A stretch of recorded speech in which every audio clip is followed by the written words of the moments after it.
Aujourd'hui, à la Galerie Saint-Jacques, une exposition originale met à l'honneur l'univers Lego.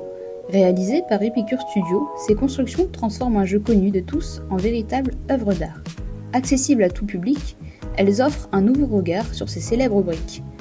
Nous allons partir à la rencontre de la médiatrice culturelle pour découvrir cette exposition unique. Dans cette exposition, les mystères de l'univers en briques Lego, on retrouve du coup deux thématiques précises avec deux passions, les constructions en briques Lego, donc l'histoire du Lego, mais également la conquête spatiale avec une partie historique, une partie autour de la culture populaire avec Jules Verne, Saint-Exupéry, le street art, enfin on a vraiment tout un parcours historique mais aussi pop culture. Elles sont toutes incroyables, soit par leur taille, soit par le nombre d'heures de travail conséquent. Donc c'est toujours en fait très impressionnant de voir ces œuvres s'installer dans l'exposition. Mais c'est vrai qu'il y a des œuvres précises sur des thématiques précises qui me touchent plus, comme les petites figurines qui représentent les femmes à la NASA et les femmes de l'histoire en fait de la conquête spatiale.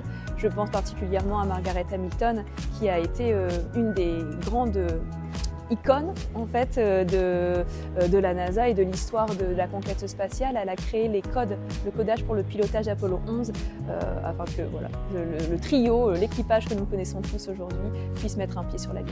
Sur cette exposition, on travaille avec Epicure Studio, qui est une entreprise qui monte des expositions uniquement avec des sculptures artistiques en Lego. Nous, on a sélectionné cette thématique de la conquête spatiale puisque c'est quelque chose que nous n'avions pas encore, enfin je n'avais pas encore travaillé avec le public scolaire.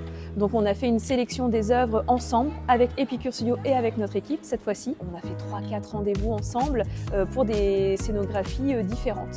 Et celle que nous avons retenue, c'est celle en forme de satellite, en fait avec un parcours en cercle, comme ça, avec au centre un satellite qui reçoit des œuvres XXL. La contrainte, c'est mon manque peut-être de liberté dans le contenu. C'est-à-dire que c'est toujours intéressant de travailler un contenu quand on est médiatrice culturelle. On sait ce vers quoi on veut aller, ce qu'on veut donner ou inculquer en fait au territoire.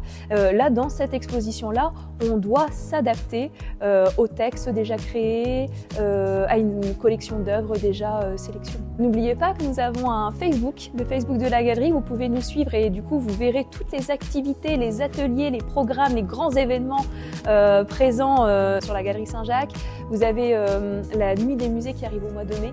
C'est un moment festif où se mélangera costumes, musique et ateliers numériques et ludiques inclusifs. Nous avons aussi des temps phares, des temps très intéressants, des temps forts sur notre programme de médiation jusqu'en mai. Une visite en langue des signes au mois d'avril à réserver du coup via mon adresse mail ou à la billetterie de l'espace Saint-Jacques.